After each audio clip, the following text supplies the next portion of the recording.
Бид бүхэн 2017 оныг иргэдийн оролцоотой эрх зүйн шинтгэлийн жил болгосонтой холбогдуулан бүх төвшөнд сахилах хариуцлагыг чанар өргөх төрийн чиг үүргийг иргэдэд нээлттэй шуурхай хүргэхэд анхаарч ажиллах нь зүйтэй байлаа. Гэрээний заалтны үрийн хэрэгжилтийг та бүхэн хугацаанд нь чанартай гүйцэтгэж бэлтгийг тухай бүр тамгын газарт танилцуулах нь зүйтэй. 2017 онд дэвшүүлсэн зорилт төлөвлөгөөнд тусгацсан ажлуудыг оны эхний хагаст 80%-ийг нь хэрэгжүүлсэн байхаар гэрээний хавсралт болох байгууллагуудын үйл ажиллагааны төлөвлөгөөнд тусгасан байгаа. Төлөвлөгөөний хэрэгжилтийг хугацаанд нь биелүүлэх талаар онцгойлон анхаарах шаардлагатай. Байгууллагын 2016 оны үйл ажиллагаанд шалган зааварчлах чиглэлээр тамгын газраас ажилласан ажлын эсхийн дүгнэлтийг шуурхай зөвлөгөөн болон нийслэлийн засаг даргын зөвлөлийн 1 сарын 24-ний өдрийн хуралдаанаар хэлэлцээд байгууллага бүрт зөвлөмж хөргүүлж байгаа. Энэхүү зөвлөмжөөр тухайн байгууллагын үйл ажиллагаанд анхаарах асуудлыг гэрээний нэг заалт болгон тодорхой тусгасан билээ.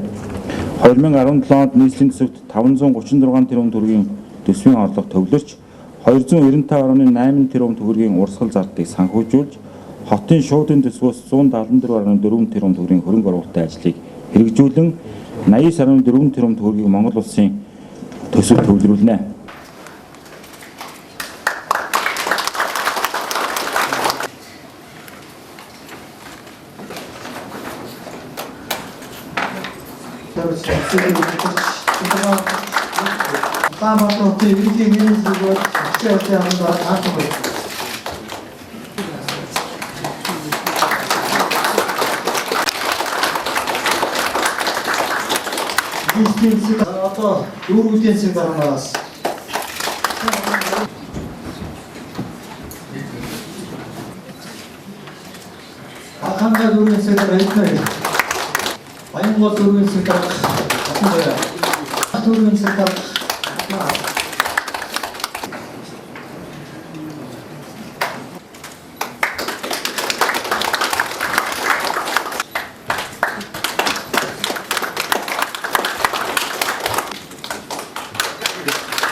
Энэ 17 онд хэрэгжүүлэх үндсэн чиг үүрэг ажил үүргийг бол одоо бас ингэж хэрэгжүүлэх нэг хөсөл нь одоо ингэ бүрдлээ.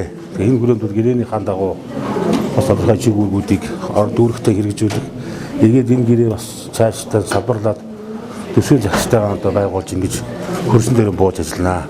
Нийслэлийн засаг даргатай нийслэлийн засаг даргын орлогч нар одоо 2017 оны үйл ажиллагааны үр дүнгийн гэрээ байгууллагдлаа.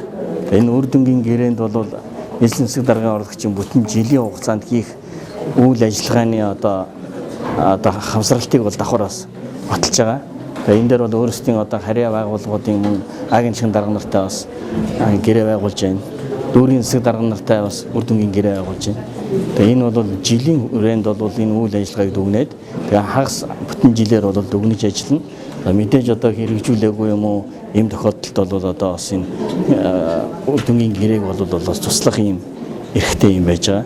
Тэгээ бид бол одоо сая энэ хугацаанд бол өөрсдийн одоо харьяа байгууллагуудын үйл ажиллагааны төлөвлөгөөг бол наривчлан боловсруулж төсөв төлөвлөгөөгөө бол одоо бас тодорхой байгууллагуудаар оруулж хянуулад ингээд засаг даргатай бол үр дүнгийн гэрээгээ сая батллаа.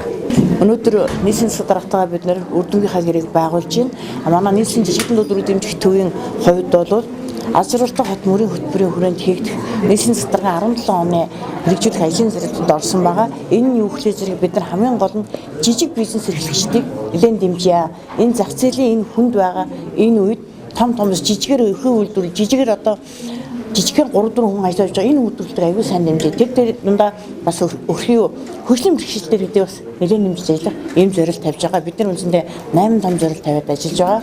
За бүтээгдэхүүн хийж байгаа газруудынхаа бол бид нар зэрэг аль болохоор гачиг гасгах Монголд үйлдвэрлэв. За хамгийн том ажил маань бид нар Улаанбаатарт үйлдвэрлэв гэдэг одоо ийм том хөтөлбөр хэрэгжүүлэхээр манай хэд бол ажиллагаа хийж байгаа.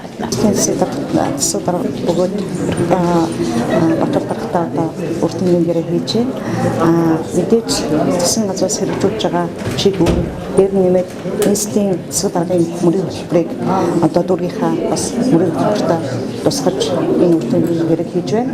эхний хагасчлалын байдлаар ер нь бол манай дүүрэг хүүхэд залуучууд орж ирсэн үйл ажиллагааг ер нь идэвхжүүлэх гэж бодож байгаа. Дээр нэмээд эрүүл мэндийн одоо үзлэг шинжилгээг хамгийн түрүүнд ялангуяа одоо сүүлийн үед халдварт өвчин тийм ээ.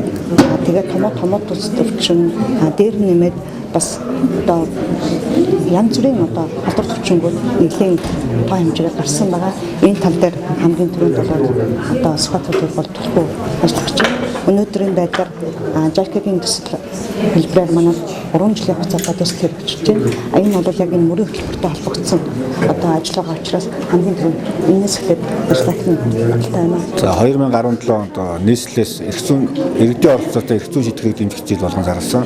Бахангаа дүүрэгт бол одоо энэ асуудлыг дэмжиж эрх зүйн шийдвэрийг дэмжих ажил үйлчлэгээний чанар, ажлын сахилгын хариуцлагыг дээшлүүлэх зээл болгон зарласан байгаа. За жилийн ажлын одоо гэрээгээр Бахангаа дүүрэгт 40 ортой хүн эмнэлгийн барилгын ажил эхэлнэ. За мөн одоо хөнгөн үйлдвэрлэл технологийн паркийн техник эдийн засгийн үндэслэл боловсруулах ажил зэрэг хийгдэнэ. За Бахангаа дүүрэгт бол одоо хөгжлийн олон гарц гаргалгаа боломж байгаа. Өнөөдөр төр засгийн бодлого болон нийслэлийн бодлогоор төвлөрлийг сааруулах, энэ агаар болоод хөрсний бохирдлыг бууруулах гэсэн ийм олон чухал одоо асуудлууд хөндөгдөж байгаа. Энд бол одоо Бахангаа дүүргийн өөрсдийнх нь одоо газар зүйн онцлог, за төвлөрлөгөө утаагүй ийм орчин нөхцөл нь энэ асуудлуудыг одоо шийдвэрлэхэд бас өөрийн гэсэн байр суурьтай байх юм аа.